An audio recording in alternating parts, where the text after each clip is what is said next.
Well, we're continuing to drill down on this matter of thinking shrewdly about money. We started with the first fruits, moved on to the doctrine, the theology of money, then this whole matter of more detail on stewardship and what that means in lots of its details. And now we're going to continue to move down and into more granular, more practical nuts and bolts areas. Burke is going to come, and then we're going to continue to unfold, really practical matters of taking dominion and stewarding what we have. So Al, could you come and talk to us about budgeting, the nuts and bolts of how all this works together?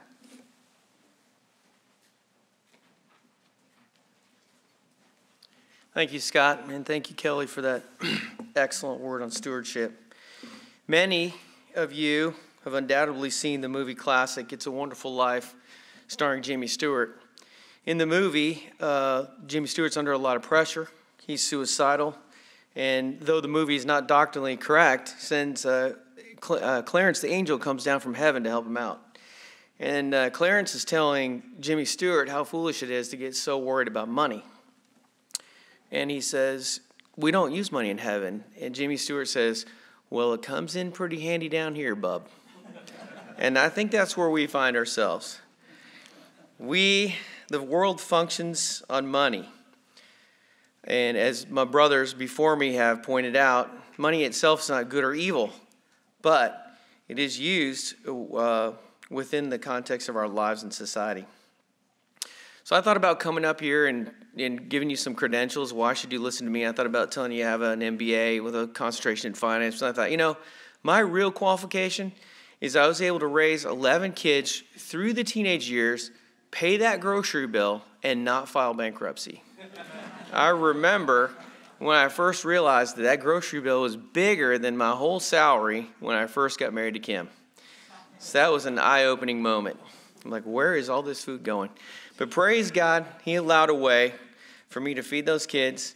And by the way, many of them are still teenagers, and the appetite's not slowing down. But I like to eat myself too, so I can't say too much about that.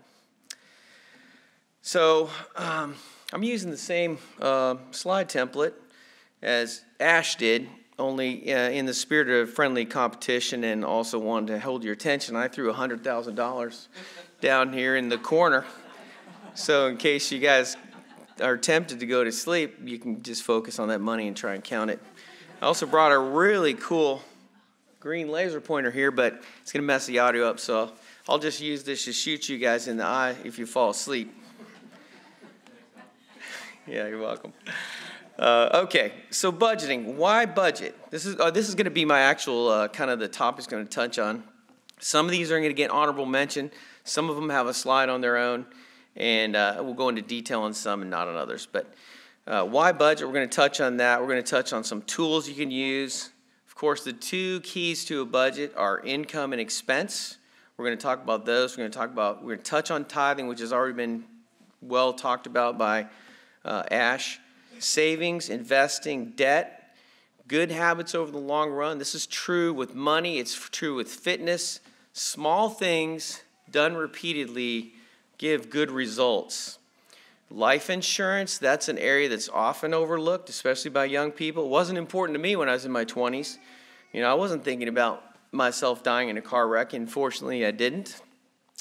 Types of things to buy, large purchases, the kinds of people, there's spenders and there's savers. Usually there's one of each in a marriage, not always. Interest rates, credit scores, paying cash, debit, and credit, forms of payment essentially. So let's look at why budget. So your money is going to leave you. That's a fact. So you can either think about where it's going to go and kind of have a plan. You never have a perfect plan because things happen along the way and you have to adjust. But that's better than no plan. A lot of people have no plan. They just come, spend money, and they run out maybe on the 20th or the 15th and are kind of upset. Maybe have a fight with their wife about it. So having a plan is a good thing. And you can adjust your plan. You will adjust your plan. It's also good stewardship, as was exposited by Brother Kelly. The money is given to you by God. He expects you to act wisely with it. okay?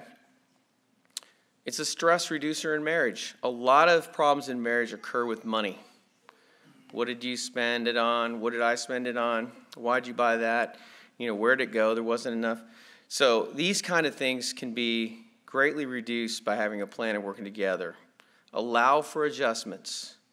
You need to allow for adjustments because they will be necessary. Know where you are in your financials. You may be starting off, you've got some debt or whatever. It's good to know where you are and where you're going. You want to gain stability versus live in a chaotic world. A lot of people live in chaos. It helps you to save for larger purchases. You may know you're going to need a car going forward, or you're going to want to buy a house, or you need to get braces for one of your children, something like that. These are good things to plan for. When your cash flow starts to look better, or even beforehand sometimes, you'll be able to bless others. You want to prepare for unplanned events, and you want to be able to care for loved ones. These are all reasons why you should budget. I'll touch on quickly some of the tools you can use. There's a lot out there. Mint is out there. It's a free one. There's other ones. I'm not familiar with all of them. I'm really old school. I use the computer-based Quicken, and I was shocked to learn that only 1% of people use that, and they're all old people, and that's me. But I like it. It's pretty cool. It works, and I track stuff. I've done it for years. Kim will tell you, when we first got married, we did it on paper. And I don't know if you remember, in the pre-smartphone days, everybody had day planners or Franklins. I gave her a Franklin form, and I think she hates that word to this day. But I would have her record, and I would too, everything we spent, and then I'd add it up, painstaking process at the end of the month, and I think my grocery bill was like $400 back then. But anyway, that's kind of the beginning. We started with paper, and we eventually moved to, I think, Microsoft Money, which is no longer a product, Quicken, but use something to plan it. Some people, I read on the internet, 72% of people use spreadsheets, which that's not surprising. That is a clunky way it'll track it, but trying to manage that data at the end is a real chore with that. It can be done, but it's not easy. Some people will do it on paper. That's fine if that works for you. But with all of them, you develop a plan for your income expense, you track it, you analyze it, and you adjust. That's what you do. A little word on the methods here. Some people will say, and this is true, if you pay cash, you'll spend less. And the reason for that, it's painful to walk up to the counter and throw down 4 Benjamin Franklins for something. It's a lot easier to hand the credit card. Ching. They don't do that anymore. It's scanned. $400 goes out. But those 4 Benjamin Franklins, or 8 Ulysses S. Grants, that really is painful. So you spend less. I've read a fact, I don't know, or a stat, I don't know if it's true. You spend 35% less when you're using cash. Now, the problem with cash is it's dangerous. If I send my wife to the store to buy, Walmart supplies, she's going to walk in there with $1,000 probably. That's pretty dangerous, especially if it's a repeated pattern. And there's the lady with the pile of money, So because of that, I've always had her and my daughters use a non-cash form. A lot of people use a debit card. That's fine. You can use a credit card too. The temptation there is, it's too easy to leave a balance on a credit card. And if you're not disciplined and don't pay it off, it's a very expensive way to borrow. And we'll talk more about that in a minute. Okay, let's talk about the income first. And, I think this actually came from Dave Ramsey talks about the big shovel. My philosophy, I taught this to my kids, if you're going to work, get paid well. Now, that doesn't mean don't earn your money. It means get yourself in a position to where you're valuable. Okay, you can go out and make $7, $8 an hour, or you can make 30, 40, 50 an hour, or somewhere in between. But the point is, you're going to want to think about it. You're probably going to start off at a lower paying job. That's fine. But over the long run, you want to think about, what am I going to do? What credential am I going to get? What skill am I going to pick up? What am I going to do to better myself and make myself more valuable to an employer, or start my own company? And I put in here, like your work if possible. I'm sure you guys have seen people. How you doing? It's Monday. How you doing? It's Friday. Everybody has a little bit of that, but those guys, I remember in my 20s, I would meet these guys and they were so depressed it's Monday. I think, I don't want to be depressed on Monday, and I don't want to be too elated on Friday. I'd like to like the work.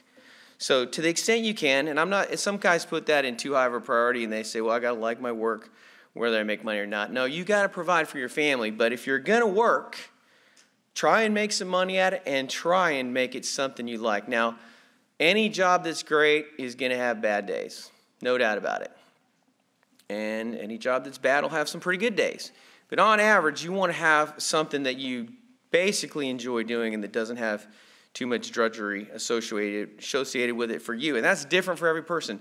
I met a guy one time, he was pumping out my septic tank, and he loved his job. And my pump was broken. He had to reach all down in there. He really liked the job. And I'm like, praise God, there's people like you. That's what I was thinking, you know. And he was a good guy. He blessed me that day. Apprenticeships, that's another way that you can do. You can pick up skills.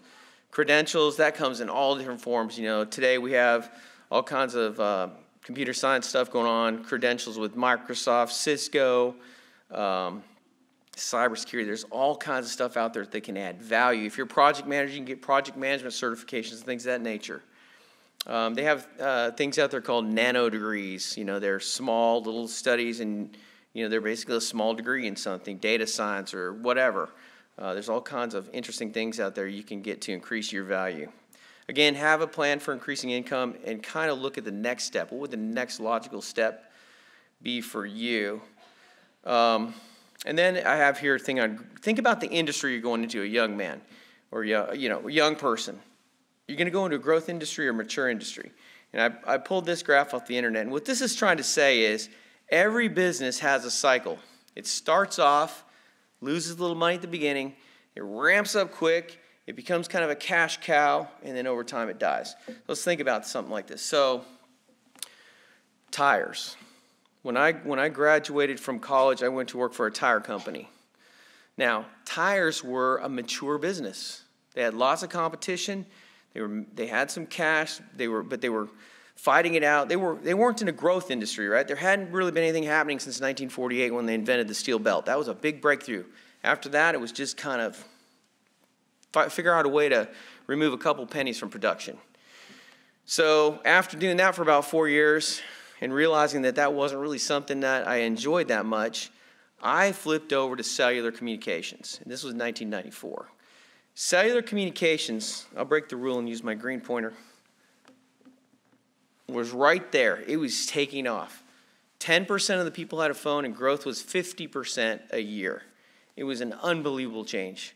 I went from meetings where they said, we got to find a way to reduce the penny of production to, hey, what kind of sandwiches do you want in the next meeting? Every meeting had food. I started to develop a weight problem because cash was flowing so freely. In the morning, we'd have bagels with cream cheese. Kim, why'd you just say amen? Why'd you do that? In the afternoon, we'd have not donuts, but cookies and chocolate-covered strawberries. I mean, it was unbelievable. But it was fun place to work. Lots going on. You know, I remember one time I was trying to acquire some real estate, and I needed to get some details on a property. And I said, how should I do this? To go hire a helicopter. I'm like, can we do that? Yeah. So I hired a helicopter to fly down there. Nowadays, we just use a drone. It'd be much cheaper. But give it some thought on what kind of industry you're in, because if you're in a steep growth phase, there's going to be lots of promotional opportunities. I remember when I joined the cellular company, if you'd been there 2 years, you had a lot of experience. In these mature industries, you got guys 25, 30 years. It's just a different dynamic. So give some thought to it. I'm not saying there aren't good jobs in the mature industry, but there's definitely a different work dynamic. And by the way, each of these phases can last a long time or not long at all. Right? We know plenty of businesses that have gone off the end of this. Encyclopedia Britannica, where are they? Does anybody know what they are anymore? Blockbuster Video. There's a lot of them that have kind of gone off the end, and that really happens. Palm Pilots, some of you guys don't remember those. You probably do. But anyway. Okay, what should a budget look like? This is rough percentages. People agree or disagree on these. I just kind of tried to group this from some of my own thoughts and some things I've read. Tithing 10%. And then I grouped it into needs: housing, groceries, food, groceries, transportation, insurance, and utilities. If you don't have one of those, you're probably not living too happy of a life, right? You need a roof over your head. You got to have some power and some natural gas in there, and Got to have some food on the table. Start transition into the wants. Now, I put clothing as a want. It is really a need, but clothing has a lot of flexibility in it. You can, I'm sure later on when we start talking about some of the frugality tips, you can get some pretty nice clothes at used stores. And we've done that a lot with our family, right? With as many people as we have in it, you better go used or it's going to cost you a lot for name brand stuff. Dining out. I love to eat out as much as the next guy. I love food, actually. And I love good food. So it's a temptation for me. But that's a place that really balloons up your budget quite quickly. Healthcare is important. I don't mean to imply here that you should skimp on that, but it's sometimes there's some discretionary things that aren't threatening to you. Recreation's good to have in there. Personal spending. You'll never want to have zero give in your budget, because if you don't have money that's kind of a little bit of slush, you will fail, because you're going to buy the pack of Wrigley's gum, or you're going to get the milkshake, and you're going to say, oh, budget's blown, I might as well forget the whole thing. You want to have a little fluff in there where you've got that money to spend whatever you want it on. So there's got to be a little bit of room there. And then the importance of saving and investing, and if you have debt, in reducing your debt. That's key too. Okay, a few expense saving tips. I know we have a whole session on this later, but these are just some that I wanted to mention to you. Stay on top of your subscriptions. If you're like me and something happens and you sign up for Dropbox or whatever, or something comes along, hey, you got to send a fax. Yeah, I'll go with eFax. I'll sign it with them. And, it's free trial. You forget to turn those things off, and then you look back and say, oh, I got $5 here, 10 there, 15 here, 20 there. Those things can add up. So stay on top of those and don't let those creep in. Manage your cell, internet, and phone bill. Now, that coming from me, that's pretty rough because I'm in the phone industry. But it's a fact. Prices have been coming down. Competition is pretty high. New rate plans come out. These internet broadband providers, they like say, oh, sign up, $49, and then they creep it up 54, 59, 70, 75. By the time you look at it, it's $120. You call them up and say, hey, my bill's $120. What can you do? Oh, yeah, we'll knock it back down to 49. So sometimes it's just a phone call. Sometimes it's just a phone call. And a lot of people are cutting the landline cord. A lot of people have landlines. A lot of people don't. They're gone sometimes. Sometimes there's a legitimate reason to keep one, but the cell phone quality now is very good in most cases. Negotiate if you buy in quantity. Now, you'll see places like Sam's and Costco. They actually, I don't know if they still do it. Sam's used to give 20% off if you bought chicken by the case. Now, a case was big. I think it was like 60 pounds, right? And we always had a little trouble finding freezer space for all that, but 20% is significant, especially if you're going to eat it anyway. So there's something that's priced in, but you can also negotiate discounts. I was at a fair one time and had my family, and there's another family with us, and we went to the cheeseburger stand there, and I said, hey, what kind of deal will you give me on 30 cheeseburgers? The guy goes, wow, 20% off. I'm like, okay.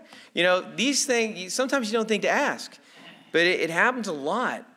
Ask for a discount for cash. I had a well pump put in my house 10 years ago, and I had done some transaction. I had some cash. I think it was about $2,500. And I said, what will you knock off for cash? He goes, are you a criminal? I said, no. He goes, okay, I'll knock off $200. 200 didn't seem like much on the bill, but 200. And then I started thinking, well, that's like several dates with my wife at a really nice place. More recently, a couple years back, I had a new HVAC system put in. Same thing. He knocked a few $100 off. I didn't pay the whole thing cash. I just gave him some cash. So if you ask, when you're paying cash, you're eliminating risk for them that whatever form of payment you're going to use is going to work. And plus, there's just kind of this baked-in idea in our society that you should get a discount if you pay cash. You're going to find I don't want to do a spoiler, but you're going to find that might not always be the case with some of the things that Alan's going to talk to you about tomorrow. Wait for a sale, especially in the big purchases. Big things do go on sale, even up to cars. There are certain times to buy cars that are better than others. You can save a lot of money if you have delayed gratification. You really want that new truck. I like new trucks. I don't want to say that I don't. But, hey, there are ways to save money, because when you have to have something quick, you're going to pay a lot more for it. If you can wait and be patient and look for something, you'll save money usually. Eat out less.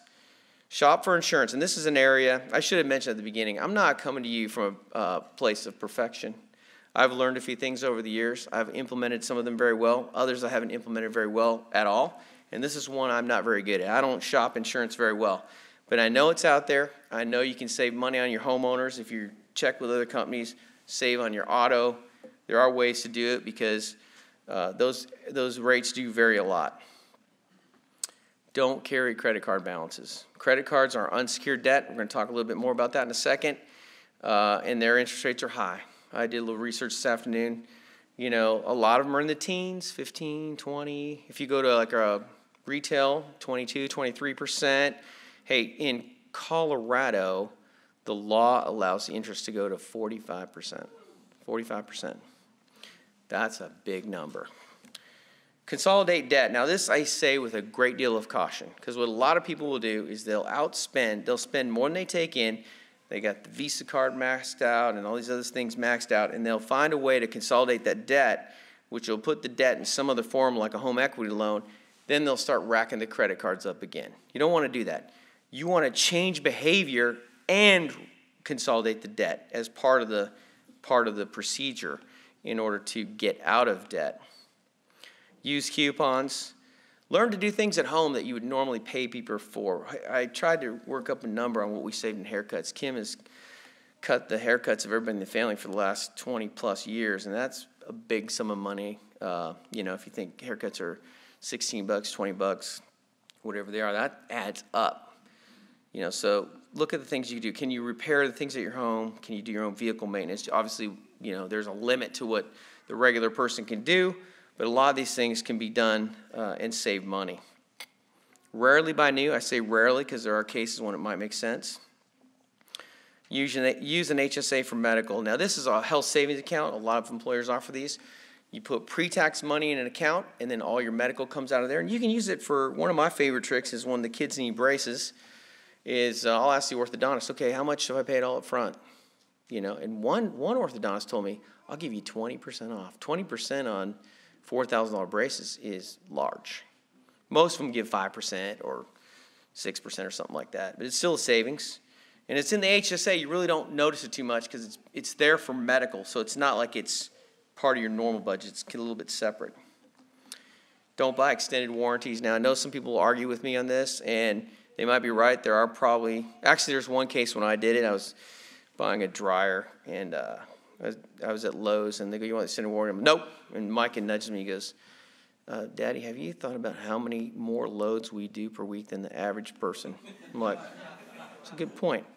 So I bought the warranty, and sure enough, the dryer did break within a year. So that time it paid off.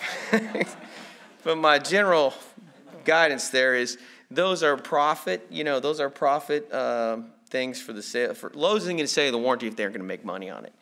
So the odds are in their favor. Saving and investing. Get an emergency fund, because if you don't have any funds on hand, the smallest thing will throw you into calamity. I've heard $1,000. Some people say $1,500, whatever. Somewhere in that zone. Get some money. Save it up. Have it. Okay? Then pay off debt, except the house, using various methodologies. When I say that, some people like to do what's called a snowball. They pay off the little one first, and then they don't have that payment anymore, and they can push it toward the others, and that they build momentum. The mathematicians like to pay off the highest interest ones first, which is mathematically correct, but you may not get that adrenaline rush, you know, because it might be a bigger one that's on the lower, higher interest. So that's the key. And then save up to 3 to 6 months of expenses for your emergency fund. Invest 10% plus. Pay off your home early if you can. Investing, always participate in your 401k. They usually have a match. And it's not uncommon to be like, you pay 6%, your employer will pay 5 or 6. Okay? Consider risk versus return, and I'm going fast because I've only got a little bit of time here. Risk versus return. Essentially, the higher risk of an investment, the more you're going to make on it. I'll talk more about that in a second. Always diversify your investments. Diversify means don't put all your eggs in one risky basket. You don't want to have market risk is risk of the whole market. Company risk is market risk plus risk of some problem at a company. Like if I bought all a certain company's kind of stock and there's an accounting scandal there, that stock crashes, but the market doesn't. So you want to have your money diversified, spread out on about 30 different companies, or use a mutual fund or the entire market itself, something like that. Don't invest in your employer's stock any more than you have to. If you're given stock by your employer, it's great. Switch it out and put it in something else, because your salary, if you have a bonus, everything you have is already kind of wrapped up in that company. The last thing you need is your whole 401k in its stock. I've heard horror stories. I remember the old company WorldCom. I heard the story of a guy who had $750,000 back then in his 401k. It was all WorldCom stock. When WorldCom crashed and went out of business, he lost everything, including that $750,000. Had he had that $750,000 invested in other stocks or in diversified funds, he would have had that. So don't over-invest in your employer if you already have a lot wrapped up in there, which you will just by virtue of the fact that you're employed there. Two kinds of people, risk lovers and risk averse. Most people are risk averse. Some people are risk lovers. I gravitate more toward the risk lover than the average Joe. But it's interesting to think about. Most people don't like risk, and that causes them to be very conservative with their investments, sometimes too much so. And then there's different types of things. You can get stocks, individual stocks, mutual funds, bonds, CDs. All these have different risks and returns, bonds and CDs being pretty low. Sorry I'm going so fast. Debt. Okay, there's several kinds of debt. Consumer debt's the worst. It's unsecured, which means the bank has no recourse to get that money back except to hassle you and ruin your credit rating. It's very high interest. These are credit cards, same as cash deal. Retail cards, same as cash is a horrible thing. I did it once when I was young. I felt like I had a burden on my back, like the guy in Pilgrim's Progress, Christian. I had that burden on my back. In his case, it was sin, but I felt like I had a debt on my back that I just couldn't get rid of until I paid it. And they're banking on you missing the payments, because if you do, interest goes all the way back to the beginning, and it's usually 22%, 23%, 25%. So, 90 days same as cash, 180 days, 1 year same as cash. Stay away from it would be my advice. Cars, less bad, but they're secured by the vehicle. Car debt can still be bad. It's just less bad than consumer debt. I personally think home mortgage is okay. It's really hard to save up, several $100,000, especially when home prices are increasing.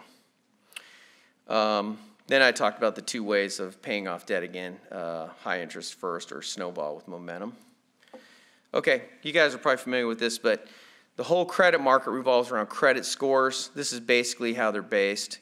They've got your payment history, how well you've paid your debts in the past, how much credit you're using, how long you've had credit, what your credit mix is, that's what types, mortgages, cars, credit cards, and then how many people have inquired lately on your behalf because you wanted a new loan. So this all develops a score, and this plays into what kind of rates you can get on loans. But more importantly, this is actually playing into things like insurance premiums. Unfortunately, we're living in a society where credit score is getting more important. So this isn't something we should overly worry about, but we should be cognizant of it. We should know what it is, and you can monitor your report for free. You should correct errors, because there will be errors. These data entry people are sloppy. You may even get letters at times that say, you owe so-and-so $100, and you've already paid it or you didn't. You should dispute those in writing within 30 days, because then the burden falls on them to prove it, and most of the time, they're too lazy to prove it. They'll just drop it, because they don't want to go through the hassle. If you don't say anything, it kind of is assumed that you actually owe that. So you should school up on that. This is a pretty fun thing I ran across several years ago I thought I'd share with you, and it talks about the power of compounded interest. If you take a sum of money, in this case I have a Benjamin Franklin here, in honor of my little money pile, and invest it, what you can do is you can take the interest rate you're going to get on the return and divide it into 72. In this case, I've assumed a 12% return on investment, which is pretty high, I know. It would double every 6 years. If I made that investment at age 18, up until I was 66, that's 48 years. That's 8 doublings. So that means it goes 2 times 2 times 2, 8 times, or we call that 2 to the 8th power, 256 times. So the $100 becomes $25,600, okay?